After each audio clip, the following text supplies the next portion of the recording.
Hello दोस्तों, कैसे हैं आप लोग। तो सिंपल सा वीडियो और काफ़ी इंफॉर्मेटिव आपको यहाँ पे जानकारी मिलेगी इंग्लिश ग्रामर से रिलेटेड, जो शायद आपको अभी नहीं पता होगी। यहाँ पर मैंने 3 सेंटेंसेज लिखे हुए हैं, आपको बताना which of these sentences is और आर पॉसिबल, यानी कि इनमें से कौन से सेंटेंस आपके सही हैं। ऐसा भी हो सकता है कि ओनली वन इज राइट, हो सकता है कि ये दोनों सही हों, हो सकता है कि ये तीनों सही हों, या इनमें से एक गलत हो, दो सही हो, दो सही हो, एक गलत हो, ये पॉसिबिलिटी है। आप वीडियो को पॉज करके ध्यान से सेंटेंस देखो कि ये तीनों सेंटेंस इंग्लिश ग्रामर के कौन से रूल के अकॉर्डिंग लिखे गए हैं। और सबसे पहले देखते चलो सेंटेंस 1 कि माई डिश वॉशर डजंट वर्क, यानी मेरा जो डिश वॉशर है वो कार्य नहीं करता है। इसका मतलब हुआ कि प्रेजेंट इंडेफिनिट टेंस है ये, और परमानेंट एक्टिविटी यानी कि वो कंप्लीटली खराब हो चुका है, अब वो कार्य नहीं करता, बस मेरे पास वो रखा हुआ है। ठीक है ना, जनरल बात है मेरे लिए, या फिर ये सब मेरे घर में सभी को पता है। आप रूल को फॉलो कर सकते हैं। प्रेजेंट इंडेफिनिट टेंस, तो क्या ये सही है? प्रेजेंट इंडेफिनिट टेंस में हम इसे लिख सकते हैं और ये सेंटेंस आपका सही लिखा हुआ है। दूसरा सेंटेंस है my dish washer is not working, मेरा जो डिश वॉशर है वह कार्य नहीं कर रहा है, यानी कि वो खराब हो गया है, मैं सुधरवा लूंगा उसे, वो कार्य करने लगेगा।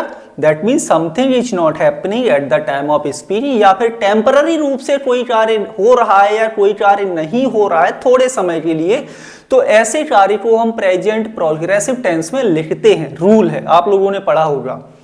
तो यहां पर क्या है, my dish washer is not working, ये सेंटेंस कैसा है? ये भी सेंटेंस आपका बिल्कुल सही लिखा हुआ है। क्लियर है ना, कि ऐसा कार्य जो टेम्पररी रूप से हो रहा है या नहीं हो रहा है, नेगेटिव लिखा है तो नहीं हो रहा है, यानी कि इसको हम प्रेजेंट प्रोग्रेसिव में लिख सकते हैं। तीसरा सेंटेंस है my dish washer want work, ये सेंटेंस सही है क्या? तो यहां पर इंग्लिश ग्रामर का कौन सा रूल फॉलो हुआ ये बताइए।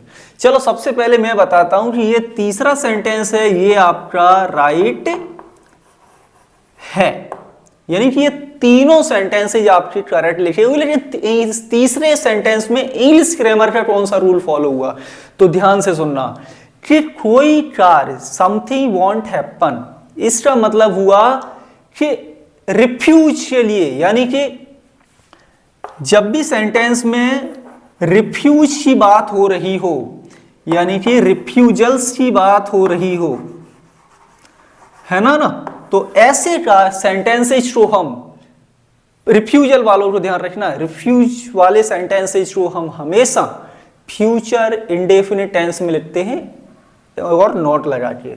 तो माई डिश वॉशर वॉन्ट, वॉन्ट मतलब आपका विल नॉट। तो ये रूल है इंग्लिश ग्रामर का। आप लोग चाहो तो मैं आई थिंक ये बुक है प्रैक्टिकल इंग्लिश ग्रामर माइकल स्वान की, उसमें आप ये रूल दे सकते हो, और रूल होगा शायद 247 217 आई थिंक 217 नंबर का रूल है, उसमें आप चौथे नंबर का पढ़ना, आपको ये रूल वहां पर मिल जाएगा। इसी तरह की और इंटरेस्टेड वीडियोज के लिए, लेक्चर्स के लिए चैनल को सब्सक्राइब और इस वीडियो को शेयर और लाइक जरूर करें। Thank you.